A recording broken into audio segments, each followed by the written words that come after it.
Ipinagpalit sa isang babaeng may bitbit na bata. 10 taon ng pag-aalaga at pagsasakripisyo isinampal sa mukha ko sa mismong gabi ng aming anibersaryo. Habang ang amoy ng paborito niyang adobo ay naglalaro sa hangin, ang halakhak ng bago niyang pamilya ang pumunit sa puso ko. "Wala ka ng silbi, Amanda," sabi ng biyenan ko. "Tinapos na nila ang buhay ko bilang asawa. Ngayon, sisimulan ko ang buhay ko bilang isang ina. Ngunit paano ka magsisimula kung ang lahat ay kinuha na sa'yo? Huwag kang mag-alala, Marco. Sa wakas, maililipat na natin ang lahat ng ari-arian sa pangalan mo ng walang sagabal." Ang bawat salita ay tila isang malamig na punyal na bumaon sa aking likuran, ibinulong ng may kasakiman mula sa silid ng aking biyenan. Nakatayo ako sa harap ng kalan at ang sandok na hawak ko ay biglang bumigat. Ang kamay kong napapagod na sa maghapong paghahanda ay tuluyang nanigas sa ere. Sa paligid ko, ang halimuyak ng paboritong adobo ni Marco, ang adobong ipinagmamalaki ko na inabot ng 10 taon para maperpekto ang timpla, ay biglang naging amoy ng kataksilan. Ang marahang pagkulo nito sa palayok ay naging parang halakhak na nang-uuyam sa aking katangahan. 10 taon. 10 taon kong isinuko ang lahat. Ang pangarap kong maging isang taga-disenyo, ang mga gabing walang tulog para alagaan ang bahay na ito, ang mga kalyo sa aking kamay na naging testigo sa bawat damit na aking nilabhan at bawat sulok na nilinis. Lahat para sa kanya, para sa pamilyang ito. At ito lang pala ang kabayaran. Isang balak na itatapon ako na parang basahan kapag nakuha na nila ang lahat. Bumukas ang pinto. Hindi ko na kailangang lumingon. Ang bigat ng kanyang mga yabag ay kabisado ko, ngunit may iba pa. May kasama siya. "Mandy," nagsalita si Marco, at sa tono pa lang ng kanyang boses, alam ko na. Ito na yon. Ito na ang gabi na wawasak sa lahat. Dahan-dahan akong humarap at ang puso ko ay tila piniga hanggang sa mawalan ng hangin. Nakatayo roon si Marco, ang asawa ko, ang lalaking pinaglaanan ko ng buhay ko. Sa likod niya, isang babaeng mas bata. May hawak na isang batang lalaki na nagtatago sa kanyang mga binti. Ang eksena ay perpekto. Isang larawan ng masayang pamilya. Ang problema lang, hindi ako ang babae sa larawang yon. "Sino sila, Marco?" tanong ko. Kahit na ang sagot ay sumisigaw na sa aking harapan, ang boses ko ay basag, isang tunog na hindi ko makilala. Bago pa man siya makasagot, lumabas si Doña Esmeralda mula sa kanyang silid, hindi gulat, kundi may isang ngiting tagumpay na nakapinta sa kanyang mga labi. Siya ang sumagot para sa kanyang anak. Ang bawat salita ay idinidiin na parang apoy sa aking balat. "Ako na ang sasagot, Amanda. Sila ang bagong pamilya ng anak ko. Ang nararapat na pamilya." Tumingin ako kay Marco, naghahanap ng kahit anong bakas ng pagsisinungaling, ng pagtutol. Ngunit iniwaas niya ang kanyang tingin. Nakayuko siya, isang duwag na nagtatago sa likod ng kanyang ina. "Marco?" 10 taon, halos pabulong kong sabi. Ang mga salita ay tila mga bubog sa aking lalamunan. "Ang anibersaryo natin ngayon." "Iyon na nga, Amanda," sabi ni Doña Esmeralda, lumalakad palapit sa akin. Ang kanyang mga mata ay nanglalait. 10 taon na naming tiniis ang isang katulad mo. Oras na para magkaroon ng tunay na tagapagmana ang apelyidong Sandoval. Pagkatapos ay sinabi ni Marco ang mga salitang tuluyang pumatay sa kung anumang natitirang pag-asa sa loob ko. "Mandy, binibigyan ka namin ng pagpipilian," sabi niya. "Hindi makatingin sa akin ng diretso. Tanggapin mo sila. Mananatili ka dito bilang katulong o malaya kang umalis." Ang hangin ay nawala sa aking mga baga. Ang alok ay hindi isang pagpipilian, kundi isang pang-iinsulto na idinisenyo upang durugin ang huling piraso ng aking pagkatao. Sa isang sulok ng aking mga mata, nakita ko ang aking anak, si Leo, na lumabas mula sa kanyang kwarto. Kinukusot ang kanyang mga mata. Nagtataka sa ingay. Ang pagkakita sa kanya ang nagbigay sa akin ng lakas. Umiling ako. Hindi, sabi ko. Ang boses ko ay mahina ngunit buo. Ang salitang iyon ay tila isang kidlat na gumising sa galit ni Doña Esmeralda. Hindi! Sino ka para tumanggi sa alok ng anak ko? Sigaw niya. Wala kang utang na loob. Kung gayon, lumayas ka. Ngayon din. Sinunggaban niya ang aking braso. Sinubukan kong pumiglas, sinubukang kunin ang bag ko, ang kahit anong gamit. Ngunit itinulak niya ako palabas. Dumating kang walang dala. Aalis kang walang dala. Paulit-ulit niyang isinisigaw. Hinila ko ang aking sarili at ang tanging nagawa ko ay hablutin si Leo na umiiyak na sa takot. Hinawakan ko ang kanyang maliit na kamay nang mahigpit habang kami ay kinakaladkad palabas ng pinto. Ang huli kong nakita sa loob ng bahay na itinuring kong tahanan sa loob ng isang dekada ay ang pamilyar na mesa na may nakahandang pagkain para sa isang selebrasyong hindi na kailanman mangyayari. Isang malakas na kalabog ang sumara sa pinto sa aming likuran. Sa katahimikan na sumunod, narinig ko ang mahinang halakhak mula sa loob. Nakatayo kami sa dilim. Si Leo ay humahagulgol habang nakayakap sa aking mga binti. Tumingala ako sa langit at doon, naramdaman ko ang unang malamig na patak ng ulan sa aking pisngi. Niyakap ko ng mahigpit ang aking anak, ang kaisa-isang yaman na natira sa akin. At habang ang ulan ay unti-unting lumalakas, bumubuhos sa aming dalawa, doon ko naramdaman ang bigat ng katotohanan. Wala na kaming tahanan. Ang lamig ng ulan ay tila gumagapang sa aking mga buto. Ngunit hindi ito kasinlamig ng yelong bumabalot sa aking puso. Bawat hakbang palayo sa bahay na yon ay isang hakbang tungo sa kawalan. Ang tanging init na aking nararamdaman ay mula sa maliit na kamay ni Leo na mahigpit na nakakapit sa akin. Ang kanyang tiwala, ang nagsisilbing aking kaisa-isang tanglaw sa gabing walang bituin. Mama, where are we going? Tanong niya. Ang boses ay nanginginig dahil sa ginawa't pagod. Paano ko sasagutin ang tanong na yon kung kahit ako ay hindi alam ang sagot? Ngumiti ako. Isang pilit na ngiti na siguradong mukhang isang ngangiwi sa dilim. Maghahanap tayo ng bagong bahay, anak. Isang masaya at magandang bahay para sa ating dalawa lang. Isang kasinungalingan. Ang bawat salita ay lasang-lason sa aking bibig. Ang tanging hinahanap ko ngayon ay isang bubong na masisilungan, isang lugar kung saan hindi kami mababasa ng ulan. Ngunit saan kami pupunta? Ang pamilya ko ay nasa probinsya at ang hiya, ang matinding hiya, ay pumipigil sa akin na aminin sa kanila ang aking kabiguan. Ang mga kaibigan ko, matagal ko na silang tinalikuran, isinantabi para sa buhay na binuo ko kasama si Marco. Ako lang mag-isa. Kami lang mag-isa. Ang mga ilaw ng syudad na dati simbolo ng pangarap, ngayon ay mga matang mapanghusga na tumitingin sa aming kaawa-awang kalagayan. Ang ugong ng mga dumadaang sasakyan ay parang mga halimaw sa dilim. Handang lamunin kami ng buo. Pagod na ang aking mga binti at si Leo ay halos hindi na makalakad. Mama, I'm sleepy na po, sabi niya. Ang kanyang mga mata ay halos pikit na. Binuhat ko siya. Ang kanyang bigat ay dagdag na pasanin sa aking nanghihinang katawan. Ngunit ang pakiramdam ng kanyang paghinga sa aking leeg ang nagbibigay sa akin ng dahilan para magpatuloy. Sa wakas, sa dulo ng isang kalyang halos walang tao, may nakita akong isang waiting shed. Ang bubong nito ay may butas-butas at ang sementadong upuan ay malamig at marumi. Ngunit sa mga mata ko, ito ay isang palasyo. Dahan-dahan kong ibinaba si Leo sa upuan.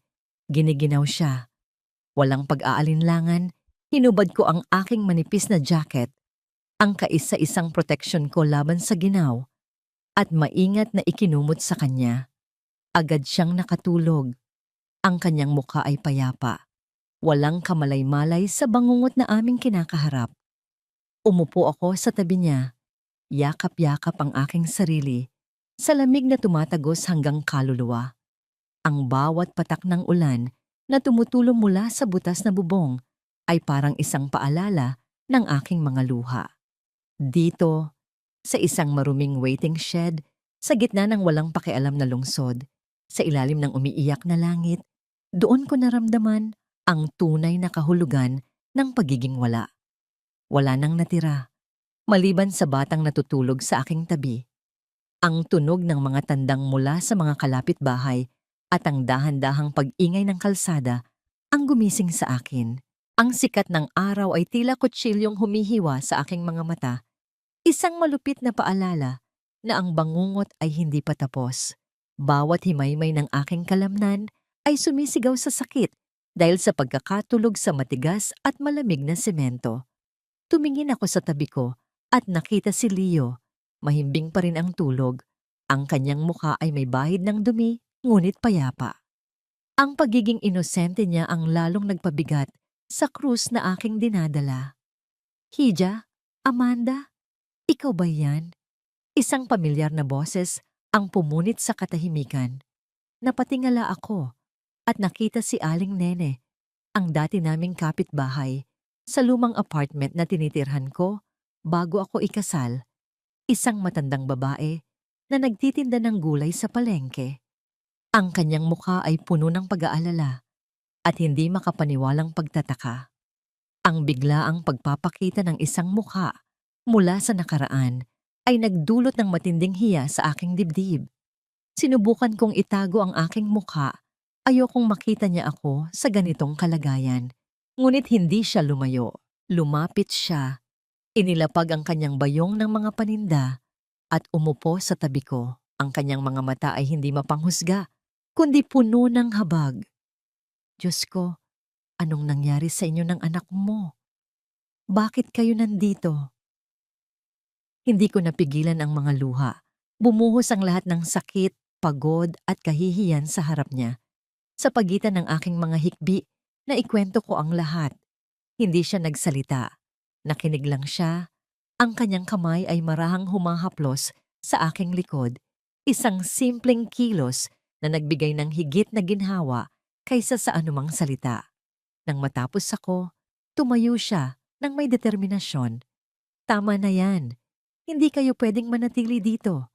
Halika, sumama kayo sa akin. Naku, Aling Nene, nakakahiya po. Tanggi ko. Sinusubukang punasan ang aking mga luha. Ayos lang po kami. Anong ayos? Tingnan mo ang itsura ninyo. Sabi niya sa isang tonong hindi tumatanggap ng pagtutol. Wala nang pero-pero. Sa bahay ko muna kayo tutuloy. Maliit lang iyon, pero mainit at ligtas kayo doon. Kinuha niya ang natutulog na si Leo mula sa aking mga braso at binuhat ito. Halika na, bago pa magkasakit ang batang ito. Wala na akong nagawa, kundi sumunod. Naglakad kami sa mga pamilyar na eskinita ng aking kabataan. Isang lugar na akala ko ay tinalikuran ko na para sa isang mas magandang buhay. Ang bahay ni Aling Nene ay maliit, gawa sa pinagtagpi-tagping yero at kahoy. Ngunit pagpasok namin, isang pakiramdam ng kapayapaan ang bumalot sa akin. Ang amoy ng kapeng barako at mainit na pandesal ay sumalubong sa amin. Ligtas kami. Maingat niyang inihiga si Leo sa kanyang papag, ang kaisa-isang higaan, sa maliit na sala. Pagkatapos ay inabutan niya ako ng isang tuwalya at ilang lumang damit. Maligo ka muna, Hija, para gumaan ang pakiramdam mo. Habang nasa loob ako ng maliit na banyo, hinayaan kong hugasan ng maligamgam na tubig ang dumi at ang sakit. Paglabas ko, isang tasa ng mainit na kape at 2 pirasong pandesal ang naghihintay sa akin. Iyon ang pinakamasarap na almusal na natikman ko sa buong buhay ko. Nang makakain ako, itinuro ni Aling Nene ang isang maliit na kwarto sa likod. Halos bodega lang ang laki. Diyan muna kayo pansamantala. Pasensya ka na. Iyan lang ang kaya kong ibigay. Sobra-sobra na po ito, Aling Nene. Sabi ko, ang aking boses ay puno ng pasasalamat. Hindi ko alam kung paano ako makakabayad sa inyo. Huwag mo nang isipin yan. Ngumiti siya. Ang mahalaga ay makapagsimula kang muli. Sa loob ng maliit na silid, habang inaayos ko ang iilang gamit na naisalba ko sa aking bag, nakita ko ito sa ilalim ng lahat. Isang luma at maalikabok na portfolio. Dahan-dahan kong binuksan ito at tumambad sa akin ang mga guhit ng mga damit, mga disenyo na ginawa ko noong puno pa ako ng pangarap. Napatingin ako sa mga ito. Isang paalala ng buhay na aking ibinaon. Isang paalala ng babaeng kinalimutan ko na. Ang mga disenyo sa loob ng lumang portfolio na yon ay parang mga multo mula sa ibang buhay. Isang paalala ng isang Amanda na puno ng kulay at pangarap. Ngunit ang Amanda ngayon ay kupas na. Ang tanging kulay sa kanyang mundo ay ang kulay abo ng kawalan ng pag-asa. Ilang araw akong tulala. Ginagawa lang ang mga kailangang gawin. Magluto ng kaunting pagkain, maglinis, habang ang isip ko ay isang blangkong pader. Ang bawat paggising ay isang pasakit. Ang tanging nagpapatuloy sa akin ay ang mga mata ni Leo na puno ng mga tanong na hindi ko masagot. Isang hapon, habang nagwawalis ako sa maliit na sala, napansin ni Aling Nene ang portfolio na nakapatong sa isang sulok. Sayang naman kung itatago mo lang yan, Hija, sabi niya habang nag-aayos ng kanyang mga panindang gulay. Alam mo, yung makinang panahi ng nanay ko nandito pa sa likod. Luma na, yung depadyak pa, pero gumagana pa naman. Baka gusto mong subukan? Ang alok niya ay parang isang sinag ng liwanag sa madilim kong silid. Noong una ay nag-alinlangan ako. Matagal na. Kaya ko pa kaya? Ngunit ng gabing iyon, habang tinititigan ko ang natutulog na si Leo, alam kong wala akong karapatang sumuko. Kailangan kong lumaban para sa kanya. Kinabukasan, nilinis ko ang lumang makina. Maalikabok ito at may kaunting kalawang, ngunit habang pinupunasan ko ito, isang pamilyar na kaba ang bumalik sa aking dibdib. Inilabas ko ang aking mga lumang sinulid at karayom. Ang unang trabaho ko ay hindi enggrande. Isang kapitbahay ni Aling Nene ang nakiusap na tahiin ang punit sa pantalon ng kanyang asawa. Umupo ako sa harap ng makina. Ang aking mga paa ay tila nanibago sa pagpadyak at ang aking mga kamay na nasanay sa paglalaba at pagluluto ay medyo nanigas. Ngunit habang nagsisimula akong manahi, may bumalik. Ang ritmikong tunog ng karayom na bumababa't tumataas, ang mahinang pag-ikot ng gulong sa aking paanan. Unti-unti nitong pinatahimik ang ingay sa aking isipan. Ang aking buong atensyon ay natuon sa tuwid na linya ng tahi. Sa loob ng ilang sandaling iyon, nakalimutan ko si Marco, ang pagtataksil, ang sakit. Ang tanging umiral ay ako, ang tela, at ang makinang panahi. Nang matapos, pakiramdam ko ay nabunutan ako ng tinik. Inabot sa akin ng kapitbahay ang bayad. Ilang kulubot na papel, na pera lang yon. Ngunit sa aking mga kamay, para iyong hawak ang isang kayamanan. Iyon ang unang perang pinaghirapan ko para sa aking sarili at sa aking anak pagkatapos ng 10 taon. Hindi ako nag-isip ng 2 beses. Dinala ko si Leo sa labas. Gamit ang kaunting perang iyon, ibinili ko siya ng isang pirasong pritong manok at isang maliit na laruang kotse-kotsehan mula sa bangketa. Simple lang, halos walang halaga sa iba. Ngunit para sa amin, iyon ay isang piging. At doon, sa unang pagkakataon, mula noong gabing iyon, nakita ko ito. Habang hawak niya ang kanyang bagong laruan at kumakagat sa mainit na manok, isang ngiti ang sumilay sa kanyang mga labi. Hindi isang pilit na ngiti, kundi isang tunay, masaya at malakas na tawa. Isang tawa na matagal ko nang hindi naririnig. Ang tunog na yon ay parang musikang naghilom sa lahat ng sugat sa aking puso. Sa sandaling iyon, sa gitna ng maingay na kalye, habang pinagmamasdan ko ang aking anak, alam ko na, hindi lang ito tungkol sa pagtatahi ng mga damit. Ito ay tungkol sa pagbabalik ng ngiting iyon sa mukha ng aking anak. Ang ngiti niya ang magiging aking lakas, ang aking inspirasyon, ang aking dahilan. Leo's smile. Iyon ang magiging pangalan nito. Iyon ang magiging simula ng lahat. Ang nangiti ni Leo ay naging gasolina ko. Bawat umaga, ang tunog ng lumang makinang panahi ay naging musika sa aming munting tahanan. Isang himig ng pag-asa. Kumalat sa aming eskinita ang balita tungkol sa mananahi na magaling ang kamay. At unti-unti, dumami ang aking mga kliyente. Mula sa simpleng pagtatahi ng butas, nagsimula na akong gumawa ng mga bestida para sa mga bata, mga blusa para sa kanilang mga nanay. Gamit ang luma kong cellphone, kinukunan ko ng litrato ang bawat natatapos kong gawa at ipinopost sa isang simpleng social media page na ginawa ko. Ang bawat sentimong kinikita ko ay maingat kong itinatabi.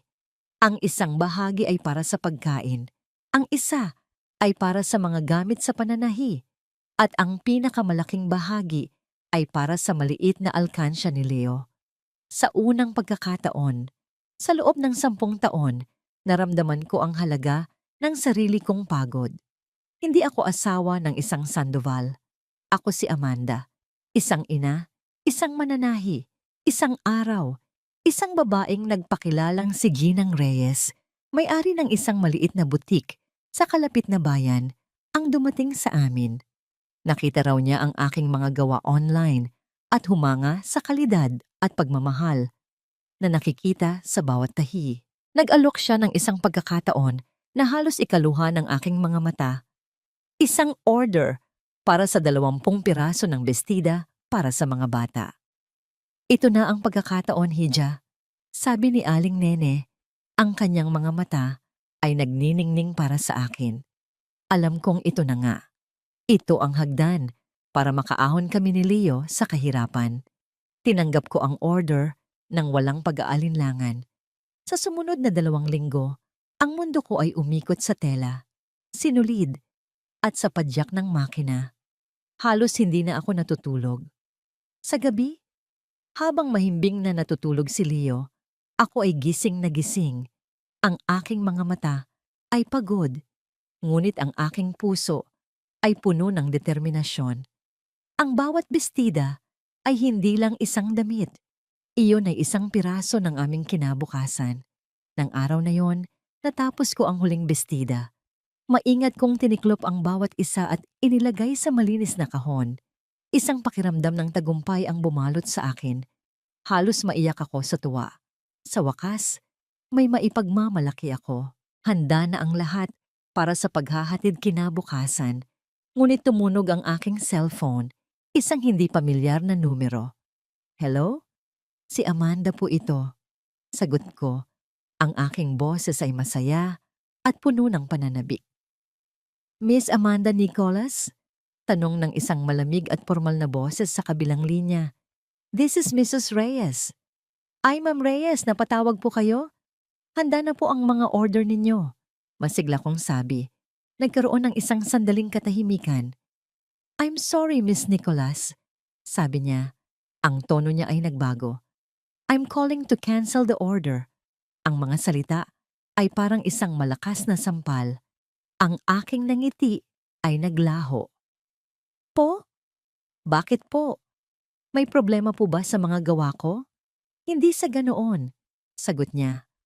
Pero may mga nakarating sa aking impormasyon, mga post online tungkol sa'yo, mga akusasyon na ginagamit mo lang daw ang anak mo para makakuha ng simpatiya, na galing sa donasyon ang mga tela mo, kaya mo na ibebenta ng mura. Hindi ko pwedeng isugal ang reputasyon ng butike ko sa ganitong klaseng kontrobersya. Ang cellphone ay tila naging isang blok ng yelo sa aking kamay. Hindi ako makapagsalita. Alam ko kung sino ang may gawa nito. Ang laso ng mga Sandoval ay umabot pa rin sa akin kahit na gaano ako kalayo. Tumingin ako sa mga kahon na puno ng aking puyat at pagod. Ang mga bestidang yon na kanina lang ay simbolo ng aking pag-asa, ngayon ay mga bantayog ng aking kabiguan. Ang anino ng nakaraan ay mas mahaba at mas madilim kaysa sa aking inaakala. Ang 20 bestida na nakatiklop ng perpekto sa loob ng mga kahon ay tila mga batong nakapatong sa aking dibdib. Sa loob ng ilang araw, hindi ko magawang tingnan ang mga iyon. Bawat isa ay isang paalala ng aking kabiguan, isang testamento sa kapangyarihan ng mga Sandoval na sirain ako kahit nasa malayo na sila. Ang tunog ng aking makinang panahi ay napalitan ng isang mabigat na katahimikan. Nawalan ako ng gana. Para saan pa? Bawat hakbang ko paakyat, tila may isang kamay mula sa aking nakaraan na laging handang hilahin ako pabalik sa putik. Hindi ka pwedeng magmukmok dyan habang buhay, Amanda? Sabi ni Aling Nene isang umaga, habang iniaabot sa akin ang isang tasang kape. Ang kanyang boses ay hindi nangaaway, kundi puno ng praktikal na pag-aalala. Sayang ang mga damit na yan. Magaganda. Sayang ang pagod mo. Pero sino po ang bibili, Aling Nene? Sagot ko. Ang boses ko ay walang buhay. Siniraan na nila ako. Kahit sino sigurong may-ari ng tindahan, matatakot na. Kung ayaw ng mga tindahan, di diretso sa tao. Matatag niyang sabi. May bazaar sa plaza sa Sabado. Magbabayad ka lang ng kaunti para sa pwesto. Dalhin mo yang mga gawa mo doon. Hayaan mong ang mga damit mismo ang magsalita para sa'yo. Ang ideya ay tila isang malayong bituin sa madilim na kalangitan. Nakakatakot. Ang ilantad ang aking sarili at ang aking mga gawa sa publiko, kung saan kahit sino ay pwedeng humusga, ay isang malaking sugal. Ngunit habang tinitingnan ko si Leo na naglalaro ng kanyang nag-iisang kotse-kotsehan, alam kong wala akong pagpipilian kundi ang sumugal. Noong Sabado, bago pa man sumikat ang araw, naroon na kami sa plaza. Nakahiram ako ng isang maliit na mesang tiklupin at isang upuan. Maingat kong isinabit at inayos ang 20 bestida. Ang bawat isa ay may iba't ibang kulay at disenyo. Mga munting pangarap na tinahi mula sa aking mga kamay. Gumawa ako ng isang maliit na karatulang sulat kamay. Leo's Smile. Gawang kamay, gawang puso. Nagsimulang dumami ang tao. Ang hangin ay napuno ng ingay ng mga tindero, tawanan ng mga bata, at amoy ng mga pagkaing kalye. Ngunit ang aming munting pwesto ay tila invisible. Ang mga tao ay dumadaan. Ang ilan ay sumusulyap, ngunit walang humihinto. Bawat pagdaan nila na hindi tumitingin ay isang maliit na kamatayan sa aking kumpiyansa.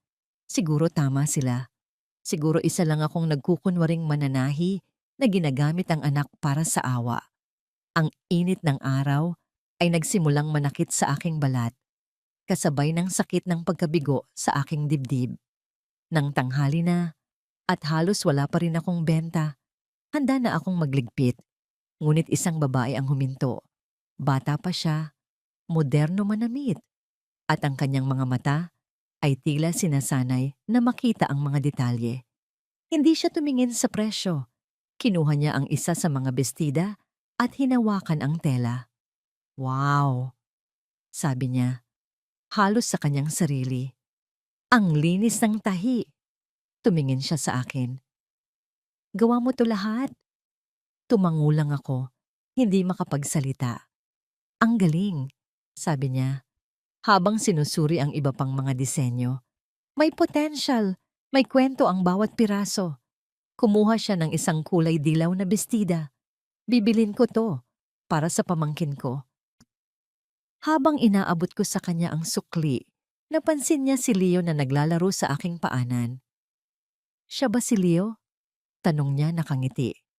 Bagay na bagay sa brand mo ang nangiti niya. Ang simpleng papuri na yon ay mas mahalaga pa sa perang kanyang ibinayad. Bago siya umalis, kinuha niya ang kanyang cellphone at kinunan ng litrato ang bestida at ang aking maliit na karatula. "Ipopost ko to," sabi niya. "Saan kita pwedeng itag?" Ibinigay ko ang pangalan ng aking simpleng page, hindi nag-iisip na may mangyayari. Nagpasalamat ako at umalis na siya. Nang gabing iyon, habang nagliligpit ako, nakabenta lang ako ng 3 piraso, kasama na ang nabili niya. Isang kabiguan, kung tutuusin. Pagod at halos wala ng pag-asa, umuwi kami. Inihiga ko si Leo at ako'y napaupo sa sahig, nakatingin sa kawalan. Pagkatapos, nagsimula ito. Isang mahinang pag-vibrate mula sa aking cellphone. Sinundan ng isa pa at isa pa. Hanggang sa ito'y naging isang tuloy-tuloy at hindi mapatigil na pag-uga sa ibabaw ng mesa. Nagtataka? Kinuha ko ito.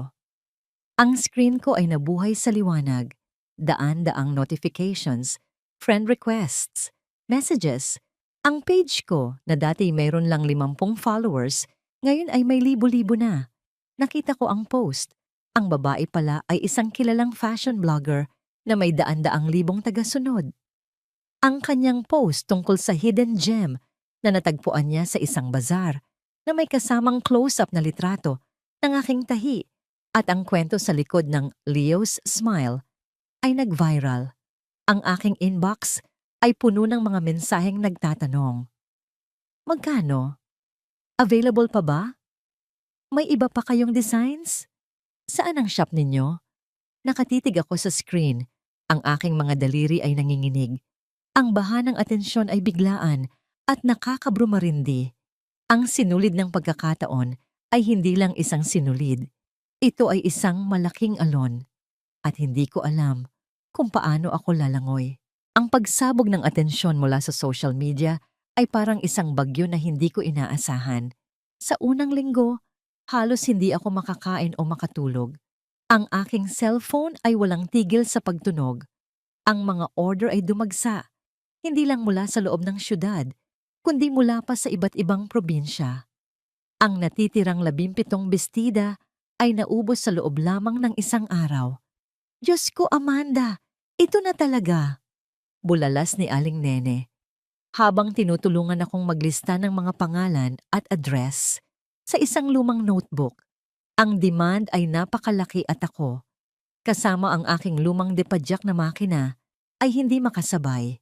Napilitan akong mag-post na pansamantala akong hihinto sa pagtanggap ng bagong order, ngunit ang bawat mensahe ay puno ng pangunawa at paghihikayat.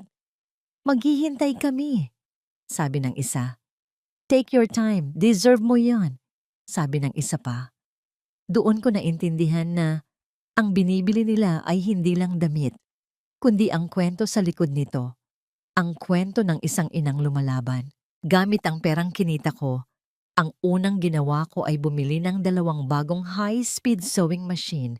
Ang isa ay para sa akin, at ang isa ay para kay Aling Nene, na buong pusong nag-alok na maging una kong katulong. Nag-upa rin kami ng 2 pang mananahi sa aming lugar. Ang aming munting sala ay naging isang maliit na paggawaan, puno ng tunog ng mga makinang umaanar, mga tawanan, at ang amoy ng bagong tela. Ang Leo's Smile ay hindi na lang ako. Ito ay naging isang maliit na komunidad ng mga kababaihan na nagtutulungan. Pagkalipas ng ilang buwan, sapat na ang aking naipon para sa isang malaking hakbang. Iniwan namin ang munting kwarto sa likod ng bahay ni Aling Nene. Humanap ako ng isang maliit ngunit disenteng apartment na mauupahan. Mayroon itong 2 silid, isa para sa amin ni Leo at isa na nagsilbing aming bagong, mas malinis na paggawaan. Noong unang gabi namin sa bagong apartment, habang nakahiga kami ni Leo sa isang bagong kutsyon na malambot at mabango, niyakap niya ako.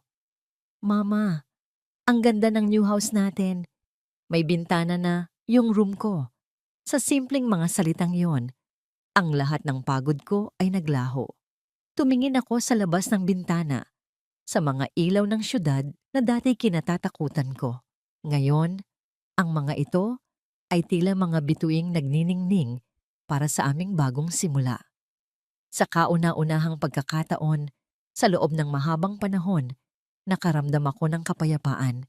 Isang kapayapaan na galing sa sarili kong pagsisikap. Samantala, sa isang malaking bahay, sa isang subdibisyong may mataas na pader, ang kapayapaan ay isang salitang hindi nakilala. Ang bawat gabi ay isang labanan. Marco, nasaan na ang pambayad sa credit card ko? Sigaw ni Katrina. Ang kanyang boses ay matinis at puno ng galit. Hinaan mo ang boses mo. Baka marinig ka ni Mama. Sagot ni Marco. Ang kanyang boses ay pagod at iritado. Bakit ba ang gastos mo? Kakabigay ko lang sa'yo ng pera nung isang linggo. Pera? Barya lang yon. Alam mo ba kung magkano ang bag na gusto ko? At yung anak mo, kailangan na ng bagong gatas. Hindi yung mumurahin. Ang negosyo ng pamilya na matagal nang umaasa sa mga koneksyon at hindi sa tunay na abilidad ay unti-unting bumabagsak. Ang pagkawala ng aking tahimik na pamamahala sa kanilang gastusin ay nag-iwan ng isang malaking butas na hindi nila alam kung paano takpan.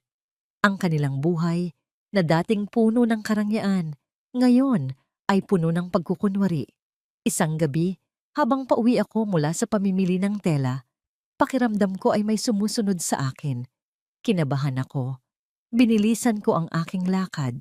Pagdating ko sa tapat ng aming apartment building, natigilan ako. Nakita ko ang isang pamilyar na mamahaling kotse na nakaparada sa kabilang kalsada. Ang mga ilaw nito ay patay, nakatago sa dilim. Ito ang kotse ni Marco. Ang puso ko ay nagsimulang tumibok ng mabilis, hindi dahil sa takot, kundi dahil sa isang halo ng galit at awa. Nakaupo lang siya roon, sa loob ng kanyang kotse, nakatingin sa gusali kung saan nakatira ang pamilyang kanyang itinapon. Ano ang ginagawa niya dito? Anong kailangan niya? Ang kapayapaan na naramdaman ko kanina lang ay biglang naglaho, napalitan ng isang malamig na sensasyon. Alam ko na ang anino ng nakaraan ay hindi pa tapos sa akin. Hindi ko sinabi kahit kanino ang tungkol sa pagkikita ko kay Marco. Itinago ko yon sa aking sarili. Isang maliit na tinik na bumabagabag sa aking isipan. Pinilit kong isantabi iyon at ibuhos ang aking atensyon sa trabaho. Ang Leo's smile ay patuloy na lumalago at ang mga hamon sa pagpapatakbo ng isang maliit na negosyo ay sapat na para punuin ang aking bawat araw. Ngunit sa kabilang dako ng lungsod, sa loob ng malaking bahay na tila isang malamig na palasyo, ang mga lamat ay hindi na maitatago. Ang bawat hapunan ay isang larangan ng digmaan na puno ng tensyon. Marco, ang sabi ng bangko ay tumalbog na naman ang tseke na ibinigay mo. Sabi ni Doña Esmeralda isang gabi. Ang kanyang boses ay malamig at puno ng pagkadismaya. Nakakahiya. Sa buong buhay ko, ngayon lang ako napaya sa bangko. Mama, ginagawan ko na ng paraan, sagot ni Marco, habang itinitikom ang kanyang mga kamay sa ilalim ng mesa para itago ang panginginig. Medyo mahina lang talaga ang negosyo ngayon. Mahina? O baka naman lahat ng kinikita mo ay napupunta lang sa mga luho ng babaeng yan, sabi ng matanda. Sabay tingin ng masama kay Katrina na abala sa pag-scroll sa kanyang cellphone, walang pakialam sa usapan. Biglang itinaas ni Katrina ang kanyang ulo, ang kanyang mga mata ay nag-aapoy. Excuse me? Ako na naman ang sinisisi ninyo. Kung hindi ninyo kaya ibigay ang buhay na ipinangako ninyo, hindi ko kasalanan yon. Walang hiya kang babae ka, sigaw ni Doña Esmeralda. Halos mabitawan ang kanyang kubyertos. Sino ka ba bago ka dumating dito? Isa ka lang hamak na. Ano tita? Ituloy mo. Hamon ni Katrina. Tumayo siya. Sabihin ninyo. Isang hamak na ano. Baka nakakalimutan ninyo. Ako ang nagbigay sa inyo ng tagapagmana. Kung wala kami ng anak ko, ano ang mayroon kayo? Tama na. Sigaw ni Marco. Sa wakas ay sumabog. Hindi ba kayo napapagod? Araw-araw na lang ganito. Ang pag-aaway ay naging pang-araw-araw na ritual. Ang perang dati umaapaw ngayon ay kailangan ng bilangin. Ang mga alahas ni Katrina ay unti-unting nababawasan. Lingid sa kaalaman ni Marco, isinasangla niya isa-isa. Si Marco naman ay palaging wala. Laging may importanteng meeting na ang totoo ay naghahanap ng mauutangan para lang matakpan ang kanilang lumalaking problema. Isang gabi, habang nag-aaway na naman sila, narinig ito ng kanilang katulong, si Elsa, na matagal nang naninilbihan sa pamilya. Nakatayo siya sa labas ng pinto ng dining room, hindi sinasadyang marinig ang bawat salita. "Huwag mo akong sisihin, Marco." Sigaw ni Katrina, ang kanyang boses ay basag na sa galit at takot. "Ginawa ko lang ang pinag-usapan natin. Ibinigay ko sa iyo ang rason para paalisin ang asawa mong walang silbi. Kung hindi dahil sa akin, hindi mo makukuha ang perang yan na ngayon ay nilulustay mo." Ang mga salitang yon ay tumatak sa isipan ni Elsa. Ang perang yan. Anong pera ang tinutukoy niya? Si Elsa, na nakasaksi sa lahat ng sakripisyo at kabutihan ni Amanda, ay nakaramdam ng isang matinding awa at galit. Alam niyang may mali. Alam niyang hindi lang simpleng pagtataksil ang nangyari. Kinabukasan, habang naglilinis ng kwarto ni Marco, isang resibo ang nahulog mula sa isang lumang libro. Resibo mula sa isang private investigator. Kinuha ito ni Elsa, at kahit hindi niya lubos na maintindihan ang lahat ng detalye, isang pangalan ang nakaagaw ng kanyang pansin. Ang pangalan ng dating nobyo ni Katrina. Itinago ni Elsa ang resibo sa kanyang bulsa. Ang kanyang lealtad ay hindi na para sa pamilyang pinagsisilbihan niya ngayon, kundi para sa babaeng pinalayas nila ng walang awa. Ang Leo's Smile ay hindi na lamang isang pangalan sa social media. Ito na ngayon ay isang maliit at kaakit-akit na butik sa isang abalang kalye. Ang pangarap na ibinaon ko 10 taon na ang nakalipas ay muling nabuhay, mas maliwanag at mas matatag. Ang loob ng tindahan ay amoy bagong tela at banayad na panlinis. Ang mga damit na nakasabit ay tila mga makukulay na bulaklak sa isang hardin. Sa isang sulok, may maliit na espasyo para sa paglalaro ni Leo. Ito ang aming mundo. Isang mundong binuo mula sa abo ng nakaraan. Isang hapon, habang abala ako sa pag-aayos ng mga bagong dating na tela, nakatanggap ako ng isang tawag mula sa isang numerong hindi rehistrado. Isang pamilyar na boses ang bumulong sa kabilang linya. "Ma'am Amanda? Si Elsa po ito, ang dati ninyong katulong." Natigilan ako. "Elsa? Kumusta ka na? Bakit ka napatawag?" "Ma'am, pasensya na po sa abala," sabi niya. Ang kanyang boses ay nanginginig at nagmamadali. "May kailangan po akong ibigay sa inyo. Importante po. Pwede po ba tayong magkita?" Kinabahan ako, ngunit pumayag ako. Nagkita kami sa isang maliit na kainan, malapit sa butik. Doon, inabot niya sa akin ang isang lukot na resibo. "Nakita ko po yan sa kwarto ni Sir Marco." Paliwanag niya. Inilahad din niya ang mga pag-aaway na kanyang naririnig, ang tungkol sa pera, at ang mga salitang binitiwan ni Katrina. "Ma'am, may mali po. May tinatago sila." Tinitigan ko ang resibo, isang private investigator, at isang pangalan na hindi ko kilala. Hindi ko pa lubos na naiintindihan, ngunit itinago ko ito. Nagpasalamat ako kay Elsa. Ang kanyang katapatan ay isang hindi inaasahang regalo. Pagbalik ko sa butik, ang aking isipan ay gulong-gulo. Ngunit ang trabaho ay kailangang magpatuloy.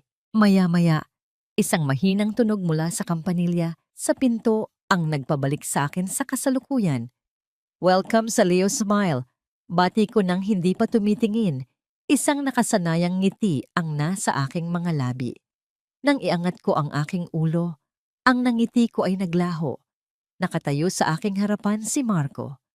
Ang lalaking minsang naging sentro ng aking mundo ay tila isang estranghero. Ang dati makisig niyang tindig ay kuba na. Ang kanyang mamahaling damit ay gusot at halatang ilang araw ng suot.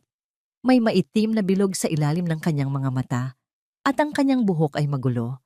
Siya ay isang larawan ng desperasyon na nakatayo sa gitna ng aking tagumpay. Tumingin siya sa paligid ng aking tindahan.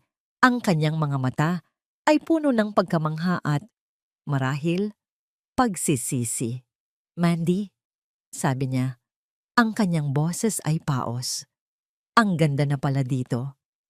Hindi ako nagsalita. Hinintay ko lang kung ano ang sasabihin niya. Kailangan ko sanang humingi ng tulong. Pagpapatuloy niya, hirap na hirap sa bawat salita. "Ang negosyo, si Mama, kailangan namin ng pera. Kahit kaunti lang, Mandy. Pang-umpisa lang ulit. Babayaran ko rin kaagad. Pangako." Ang lalaking nagtaboy sa akin sa ulan na walang ni isang sentimo sa aking bulsa ay ngayon nakatayo sa aking harapan na mamalimos. Isang bahagi sa akin ang gustong tumawa, isang bahagi ang gustong sumigaw. Ngunit ang nanaig ay isang malamig na kapayapaan. Tumingin ako sa kanya ng diretso, ang aking boses ay kalmado at matatag. "Marco, ang bawat sentimo na kinikita ng tindahan na ito ay para sa pag-aaral at kinabukasan ng anak ko." Diniin ko ang salitang ko. Isang salitang naghihiwalay sa aming mga mundo. "Wala akong maibibigay sa'yo." Isang anino no ng sakit at pagkapahiya ang dumaan sa kanyang muka. Tumango siya, tila inaasahan na ang sagot. Handa na siyang tumalikod at umalis, isang talunang sundalo. Ngunit bago pa niya magawa iyon, may isang tanong na kusang lumabas sa aking bibig. Isang tanong na malamig at matalim.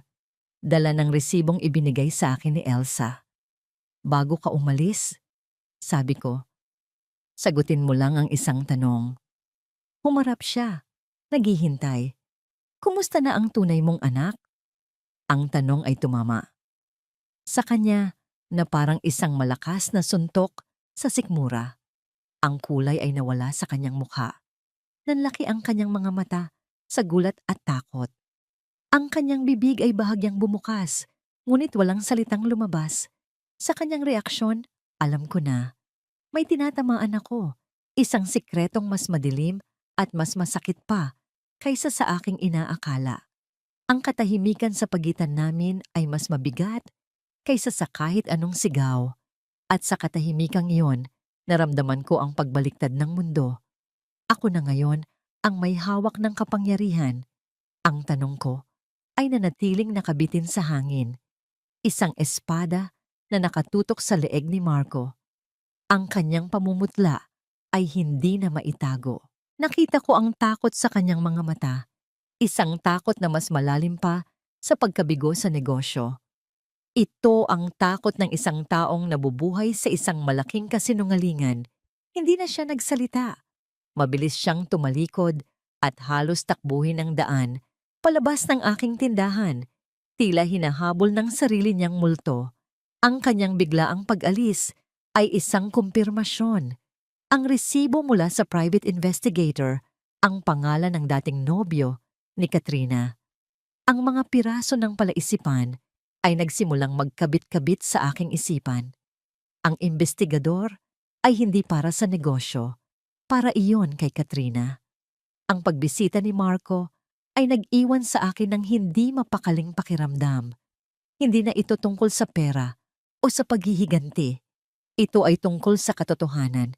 May utang sila sa akin at lalo na sa anak kong si Leo ng katotohanan. Kinabukasan, gamit ang perang pinaghirapan ko, ginawa ko ang isang bagay na hindi ko inakalang gagawin ko. Kinuha ko ang numero ng private investigator mula sa resibo at tinawagan ito. Nagpakilala ako bilang isang kaibigan ng pamilya Sandoval at sa pag-aalok ng mas malaking bayad, nakuha ko ang impormasyong kailangan ko. Ang bawat salitang sinasabi ng investigador sa kabilang linya ay tila isang pako na lalong bumabaon sa kabaong ng pamilya Sandoval. Samantala, ang tanong ko ay naghasik ng lagim sa isipan ni Marco. Ang pagdududa na matagal na niyang sinusubukang ibaon ay muling nabuhay. Paano nalaman ni Amanda? Anong alam niya? Ang mga tanong na ito ay umalingaw-ngaw sa kanyang ulo.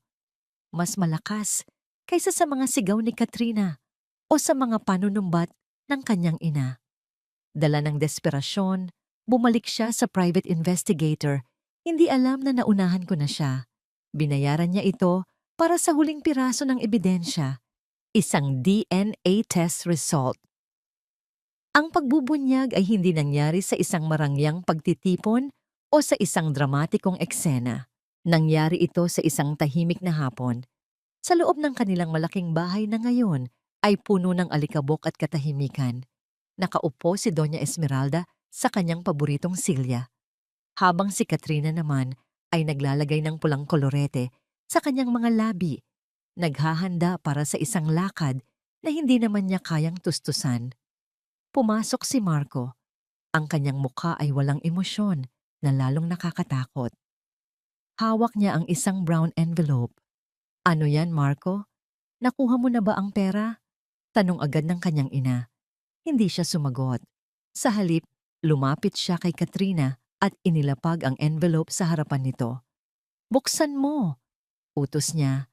Ang kanyang boses ay malamig at walang buhay. Nagtatakang binuksan ni Katrina ang envelope. Ang kanyang mga mata ay mabilis na tumakbo sa mga nakasulat sa papel. Unti-unti, ang kulay sa kanyang mukha ay nawala. Ang kolorete sa kanyang mga labi ay biglang naging parang dugo ng isang patay. "Ano yan?" tanong ni Doña Esmeralda. Naiinip. Hindi makapagsalita si Katrina. Si Marco ang sumagot para sa kanya, habang nakatingin ng diretso sa mga mata ng babaeng sumira sa kanyang buhay. "DNA test result, Mama," sabi niya. "Nagpakuha ako ng buhok mula sa bata habang natutulog siya. At ayon dito, hindi ko siya anak." Ang mga salitang iyon ay parang isang bombang sumabog sa gitna ng kanilang sala. Si Doña Esmeralda ay napatayo. Ang kanyang mga mata ay nanlalaki sa hindi makapaniwalang galit. "Ano? Sinungaling. Peke yan." "Hindi ito peke, Mama," sabi ni Marco. At sa unang pagkakataon, isang emosyon ang lumabas sa kanyang boses. Isang tawa, isang tuyo, mapait, at halos baliw na tawa. Ang buong buhay natin sa loob ng halos 2 taon ay isang malaking kasinungalingan. Ang tagapagmana na ipinagmalaki mo. Ang dahilan kung bakit natin itinapon si Amanda at si Leo ay dugo ng ibang lalaki. Humarap siya kay Katrina na ngayon ay nanginginig na sa takot. "Sino ang ama, Katrina? Ang dati mo bang nobyo? Ang kaisa-isang pangalan na lumabas sa investigasyon ko?" Ang pundasyon ng kanilang kasakiman, ang mismong dahilan ng kanilang kalupitan, ay gumuho sa isang iglap. Ang tagapagmana ay isang panloloko. Ang sakripisyo nila sa tunay na pamilya ay para sa wala. Naiwan silang tatlo sa silid na yon, hindi bilang isang pamilya, kundi bilang 3 estranghero na pinagbuklod ng kanilang kasalanan. Ngayon ay binabasag ng isang masakit na katotohanan. Matapos palayasin si Katrina at ang bata, ang pamilya Sandoval ay naiwang harapin ang isa pang katotohanan. Bangkarote na sila. Ang mga utang ay nagsilutangan. Ang mga ari-arian na mabilis nilang inilipat sa pangalan ni Marco sa pag-aakalang mayroon na silang tagapagmana ay isa-isang binawi ng bangko. Ang kanilang mga credit card ay wala ng bisa. Ang kanilang mga kaibigan sa alta sosyedad ay biglang hindi na sila kilala. Ang pinakamasakit na dagok para kay Doña Esmeralda ay ang pagkawala ng kanilang bahay. Ang mansyon na nagsilbing kanyang palasyo at simbolo ng kanyang kapangyarihan ay kinumpiska. Napilitan silang lumipat sa isang maliit, umuubong apartment sa isang hindi kilalang bahagi ng lungsod. Isang apartment na mas maliit pa sa dati naming tinitirhan ni Aling Nene. Isang gabi, habang nag-aayos ng kanilang iilang natirang gamit, si Doña Esmeralda ay biglang natumba. Isang matinding sakit ang gumuhit sa kanyang ulo at ang kalahati ng kanyang katawan ay biglang nawala ng pakiramdam. Na-stroke siya. Ang dating matapang at palautos na matriarka ay ngayon isang babaeng nanghihina. nakaupo sa isang lumang wheelchair na inutang lang nila. Hindi na siya makapagsalita ng diretsyo. Ang mga salitang lumalabas sa kanyang bibig ay putol-putol at walang saysay. Ngunit ang kanyang mga mata ay buhay na buhay, puno ng galit, pagsisisi at higit sa lahat, pagkatalo. Si Marco ang naiwang mag-alaga sa kanya. Ang lalaking dati may mga katulong na nag-aasikaso sa bawat kailangan niya ay ngayon. Siya na ang nagpapalit ng lampin ng kanyang ina, nagpapakain at naglilinis ng kanyang dumi. Bawat araw ay isang parusa, isang paulit-ulit na paalala ng kanyang mga pagkakamali. Ako na naman, hindi ko na sila inisip. Ang aking mundo ay umikot na lamang sa aking trabaho at sa aking anak. Ang Leo's smile ay lumago nang higit pa sa aking mga pangarap. Nagkaroon na kami ng mga kliyente mula sa ibang bansa. Nakalipat kami sa isang bahay na may maliit na hardin, isang lugar kung saan si Leo ay malayang makakapaglaro. Ang pera ay hindi na problema. Ang kapayapaan ng loob ang naging tunay kong yaman. Ngunit minsan, ang tadhana ay may mapaglarong pag-iisip. Isang araw, habang nagmamaneho ako pauwi, isang malaking billboard sa kahabaan ng EDSA ang nakaagaw ng aking pansin. Ito ay isang advertisement para sa isang sikat na magazine. At ang nasa billboard ay isang malaking larawan ko, kasama si Leo. Nakangiti kami, magkayakap, sa loob ng aming maliwanag na butik. Sa ilalim may nakasulat na mga salita. Amanda Nicolas, ang ina sa likod ng tagumpay. Sa parehong sandali, sa bintana ng isang maliit at madilim na apartment hindi kalayuan, isang babaeng nakaupo sa wheelchair ang nakatingin din sa labas. Nakikita niya ang mukha ng babaeng minsan niyang tinawag na walang silbi. Nakita niya ang tagumpay na dapat sana ay sa kanila. Hindi siya makasigaw, hindi siya makagalaw. Ang tanging nagawa ni Doña Esmeralda ay pagmasdan ng aking ngiti mula sa malayo, habang ang isang mainit at mapait na luha ay dahan-dahang gumulong sa kanyang paralisadong pisngi. Ang presyo ng karma ay hindi lang ang pagkawala ng yaman. Ito ay ang habambuhay na pagkakakulong sa isang impyernong gawa ng sarili mong mga kamay, habang pinapanood ang taong sinira mo na mamuhay sa langit na dapat sana ay sayo. Ang liwanag ng spotlight ay tumama sa aking mukha, mainit at nakakasilaw. Napapikit ako ng sandali. Sa dilim ng aking talukap, biglang nagbalik ang alaala ng isang gabing maulan. 10 taon na ang nakalilipas. Ang gabing iyon ay malamig, madilim, at puno ng takot. Ngunit ang gabing ito ay ginto. At ang Designer of the Year Award ay iginagawad kay Miss Amanda Nicolas, ang puso at utak sa likod ng Leo's smile. Ang pangalan ko ay umalingaw-ngaw sa buong ballroom ng hotel. Hindi Mrs. Sandoval, hindi ang asawa ni Marco, kundi Amanda Nicolas. Ako. Ang pangalang akala ko ay nawalan na ng halaga. Isang dumagundong na palakpakan ng pumuno sa silid. Ang tunog ay tila alon na humahampas sa pampang. Tinatangay ang lahat ng natitirang pagdududa sa aking puso. Huminga ako ng malalim. Inayos ang laylayan ng aking gown. Isang damit na ako mismo ang nagdisenyo at tumahi. At nagsimulang maglakad patungo sa entablado. Ang bawat hakbang ay mabigat. Hindi dahil sa kaba, kundi dahil sa bigat ng pinagdaanan ko para makarating dito. Nadaanan ko ang mga sikat na personalidad, mga mayayaman, at mga kritiko na ngayon ay nakatingin sa akin ng may paghanga. Sa isang mesa sa unahan, nakita ko si Aling Nene na ngayon ay operations manager na ng aking kumpanya. Nakasuot siya ng magandang bestida at ang mga luha ay malayang umaagos sa kanyang mga pisngi habang pumapalakpak. At sa tabi niya, naroon si Leo. 15 taong gulang na siya ngayon. Binatilyo na, nakasuot ng maayos na suit. Hindi na siya ang batang umiiyak sa waiting shed. Nakatingin siya sa akin At ang kanyang nangiti, ang nangiting naging inspirasyon ng lahat, ay mas maliwanag pa sa anumang spotlight. Itinaas niya ang kanyang dalawang hinlalaki, gaya ng palagi niyang ginagawa noong nagsisimula pa lang kami sa maliit na kwarto. "Kaya mo yan, ma," ang sabi ng kanyang mga mata. Inabot ko ang tropeyo. Mabigat ito, malamig na kristal, ngunit sa aking mga kamay, ito ay simbolo ng init ng aming tagumpay. Lumapit ako sa mikropono. Tumahimik ang buong silid, naghihintay. "Maraming salamat." Panimula ko. Ang aking boses ay bahagyang nanginginig, ngunit puno ng emosyon.